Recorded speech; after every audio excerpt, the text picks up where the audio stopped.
Thank you, Mr. Speaker, sir. Honorable Prime Minister, Honorable Leader of the Opposition, Honorable Members of Parliament and people of Fiji. Mr. Speaker, sir, thank you for giving me this time, this opportunity to address this House in my capacity as the Minister for Lands and Mineral Resources to deliver my ministerial statement. We're entering a new financial year. I think as we enter this financial year, we take the opportunity to look back at how well we have progressed, and we're happy with what we have been achieved. And we know there's going to be always a lot to be done, especially during the difficult times that the world faces today because of the advent of COVID-19 and the economic calamity that it has brought the world. Mr. Speaker, sir, my statement this morning is on the role, the functions, and the functions of the Land Use Division responsible for the Land Bank, which over the past few years has been the subject of a lot of misconceptions and fake news, if I may use that term. There has been, it seems, at times, a deliberate ploy, a blatant attempt to mislead and to create mistrust about the work of my ministry's Land Use Division and the Land Bank. Such misconceptions are doing a disservice and misleading Fijians on the benefits accruing out of the work of the Land Use Division, and in particular the Land Bank, for both landowners and for the country as a whole. Many Fijians are not fully aware or have been misinformed of the Land Bank investment and what the Land Use Division stands for, and as such, some of them have refrained from depositing their land into the Land Bank. The Land Bank was established under the government's Land Reform Initiative and enacted in 2010. This initiative was implemented in 2011 to make more land available for productive and socio-economic purposes. With government concern also that a lot of Itoke land lay idle and unproductive, the Land Bank program provided an alternative to our Itoke land owning units. It gave them an opportunity to get returns from the assets that they own that they would otherwise have not had. The Land Bank under the Land Use Division provides landowners with another option and complements the work of the Itoke Land Trust Board for leasing of their land. Honourable Speaker, as part of the Land Bank initiative, the development of Itoke land is undertaken to help convert what we have always called asset-rich Itoke landowners to become both asset-rich and to help them become more cash-rich. At the same time, this development releases assets into the economy that can be used to generate growth, to generate jobs and capital that benefits the country as a whole. Through the Land Reform Initiative, idle Itoke land have been utilized, the lands are surveyed and developed, while they are assisted to become more financially literate so that they can use the money that they earn from their investment in the land bank in a sustainable manner that benefits themselves and their families over the long term. Additionally, there's also been a wide misconception of a land grab through the land bank. There is no such thing happening in Fiji. There's no land grab that is taking place by government. Such misinformation, as I said, has at times led to insecurity of investors investing in this land due to false advice by other parties, political opposition, that land sought after through the land bank is a result of a land grab. Let me say it again, assertively, that there is no such program of land grab by government. Mr. Speaker, sir, the protection of ownership and interest to land are secured and enshrined in the 2013 Fijian Constitution, the supreme law of the land that governs every action of this government. This land bank initiative is not something that this government has plucked out of thin air. The establishment of the land bank was born out of government's land reform initiative and is now a critical output of my ministry. It works to ensure a balance between land availability, security, and land resources development for economic development. This is what it does. It grows our country. It provides benefits to landowners whilst protecting their rights. This was outlined in Pillar 6 of the People's Charter for Change, Peace and Progress of 2008 and the Roadmap for Democracy and Sustainable Socio-Economic Development for the year 2010 to 2014. The Land Use Act of 2010 established the Land Use Division, and they in turn are required to act in the best interest of landowners. This unit is also required to promote transparency, to promote dialogue between landowners, lessees, and the state. primary role is the development of the land bank to facilitate the efficient leasing of lands which are currently idle and unutilized under terms and conditions which are attractive to both the landowners and the tenants. That is the key. It must be attractive to both the landowners and the tenants. With the new developments and government plans to strategically craft our journey, reforms to improve access to land through the land bank is once again reflected in our 5-year and 20-year National Development Plan. Over these past 10 years, this government still sees the importance of enhancing land reform initiatives with the intention to protect land ownership and those that may have or have interest in each parcel of land. Mr. Speaker, since the inception of the Land Use Division, there has been a number of developments, a number of achievements. First is that as a result of this, there has been a total of 119 land parcels, which a total area of more than 10,500 hectares, or 26,144 acres that have been put into the land bank, 119 parcels altogether. Of these 119 designated land parcels, 100 of them were Itoke land. 100 was Itoke land. There are a few others, I think there are 13 were freehold buyback land, and 6 was state land. Of the 100 that came from Itoke land, 89 of these parcels of land have already been surveyed and 71 have been leased out. And out of that 100, 2 have been reverted back as per the request of the landowners, of the original Itoke landowners. So that's a summary of this land bank. 119 parcels, 100 Itoke.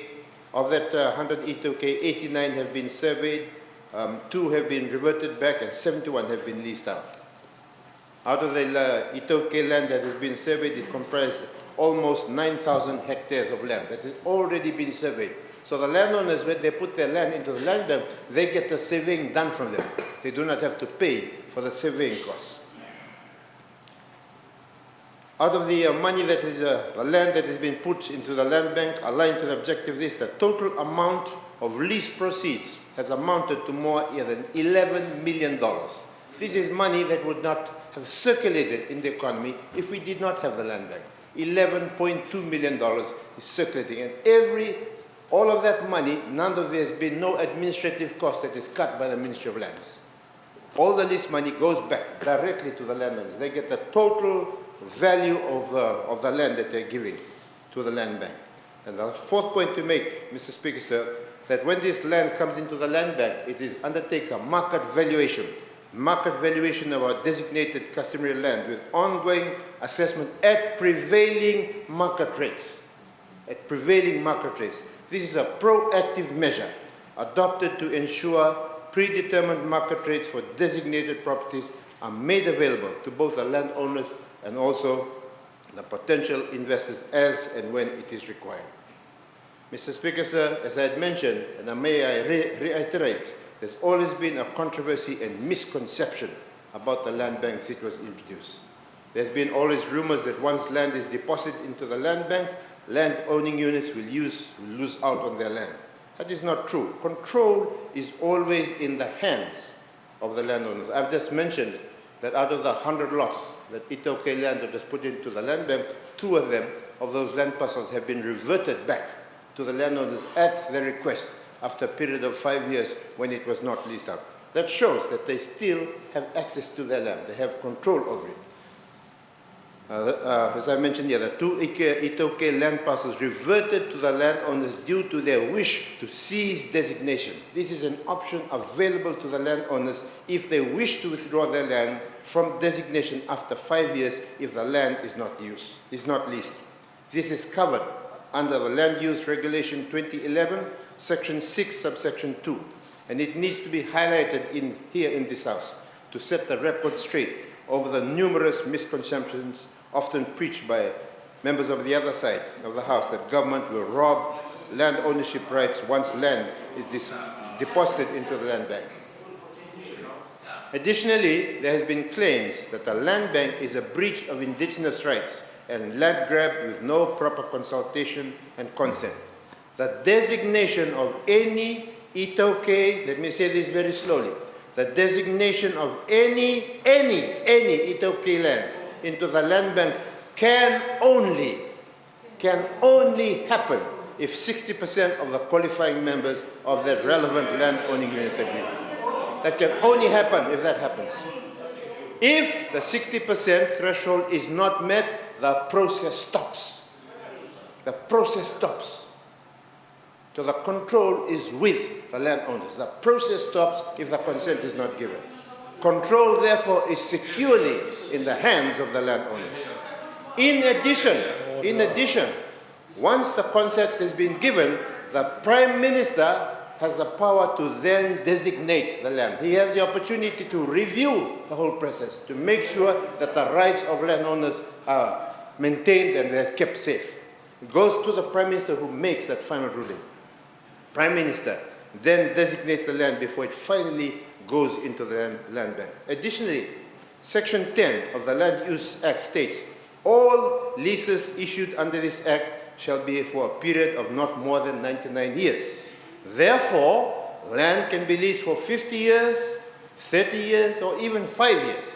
However, this does not undermine the fact that a 99-year lease will also attract investors, because when they have a long lease term, they know I can take $1 million, $2 million, and pour it into that piece of land, make it as productive as possible, and they have the time spent in which to recover the investment that they've made into that land. And that's what we need. We need people to invest into this land.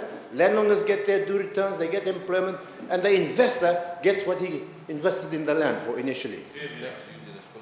Yes, and banks, so when you have these long terms, the banks also use this as collateral so they can raise capital to invest it into that piece of land. Landowners of Fiji need to know that the government is not taking away or stealing anybody's land. We will always respect their decisions and the decisions made by the land-owning units.